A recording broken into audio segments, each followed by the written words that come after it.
makers, this is another card I'm making with the Tim Holtz Stampers Anonymous second release for 2024. And today I'm going to be using embroidery. So I have a couple of things from my stash, and I'll tell you what else I have out here really quickly. I have some watercolor cardstock that I'm going to be stamping in the embroidery flower. I'm using this one in the center today, and I'm going to be stamping it with Scorched Timber Distress ink. And then I had these in my stash from a long time ago when I think there were some new distress embossing glazes that were released, possibly, or I don't know what. But this is, I will put the name of these right here as I'm talking, because I have to find them and I'm not sure which ones these were, obviously, since they were in my stash. Now, since they were in my stash, I can't show you how I made them, so let me tell you. So I took a couple of pieces of Distress Mixed Media Heavy Stock, and I spread the opaque crackle paste through the stencils onto the Mixed Media Heavy Stock. And then while the crackle paste is still wet, you need to sprinkle embossing glazes on it. So it looks like I used Rusty Hinge, Hickory Smoke, a little bit of a speckled egg, and maybe bundled sage. And so I just you just sprinkle it here and there all over it. And then you want to go ahead and make sure that you shake it off. And you want to set these aside and let them dry and crackle. And then once they're dry and crackle, you can heat emboss them. And then that is what makes that beautiful, shiny, crackled glaze that looks like tile. All right, so that's the wonderful part of this. I just think it looks so cool. Look at that. And you know that the glazes they just kind of blend together so beautifully, but still you have those pops of color here and there. Now, to really make this stand out, I then sprayed it with a dark spray stain. And at the time, I probably used ground espresso, but I wanted to use the smoked timber on this one. So I went through with my smoked timber distress spray stain and I sprayed it again. And then I also sprayed another piece. You can see it kind of in the background there with the distress spray stain so that I really have that, the contrast of the light under the embossing.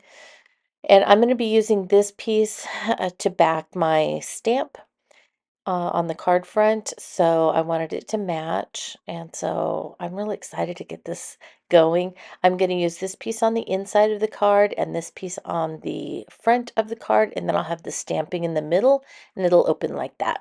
So I can't wait to get started on this. I think it's going to be a great card. So let's go ahead and let's get making. I began by putting some anti-static powder on my Distress watercolor cardstock. So this is my Rabbit Hole Designs Cottontail powder, and I really like it. I am inking up my stamp with Distress ink in Scorched Timber, and so I stamped it a couple of times in Scorched Timber. And then I'm wiping it off because I'm going to go ahead and ink up the stamp with distress em clear distress embossing ink, and so I want to be sure that I'm not getting any of the scorched timber on there. And I'm pressing it down with just a little it's kind of a stamp thing that my dad made me to get some even pressure on my stamps. Now I'm going over it with distress embossing glaze in scorched timber as well. And so wanted to make sure that I got the whole image covered, just lightly tapped off any excess, and I'm going to put the rest back into the jar, and I'm going to heat emboss it now. And then I set to putting together my card. So I have an A2 side folding card, and it's just out of Distress watercolor cardstock. So I'm putting that first piece down that kind of had that calligraphy on it, and I'm just trimming it so it has an even mat all the way around it. And so it's about a little over an inch in from the right side. And now I'm putting that swirly piece on the inside. And so I'm also trying to leave the same amount of matte around the outside edge of that. And so when I close it, you can kind of see the swirl on the right side. Now I'm coloring in my image with my Distress watercolor pencils. And I went through and I just kind of picked some colors that I thought best coordinated with the Distress embossing colors that I picked earlier. I colored the entire image with my Distress pencils, and now I'm going back through and I am blending everything out with my Distress water brush. And I went ahead and colored the entire image, but you can see that I'm going to start fussy cutting it, and that's because when I was making these cards, the dies from Simon Says Stamp weren't available yet, but I was hoping they would make one for these because this card would be much easier if I was using a die cut. But with my recoil scissors, it actually went very quickly once I decided which parts I was saving and which parts I was cutting off. So you can see I'm just going around the main image and cutting everything out. And I'm pretty sure I'm not going to need that little top swirly part. So I went ahead and I cut that off. And I'm just testing out to see, do I need to cut anything else off to get it to fit across the front of that A2 card. Once I got it to fit, I went ahead and put some more glue underneath it. And you can see that I am gluing it onto that piece of, I think this is mixed media heavy stock, maybe, that I colored with Scorched Timber Distress Spray Stain. And now I'm just cutting a little mat from around it.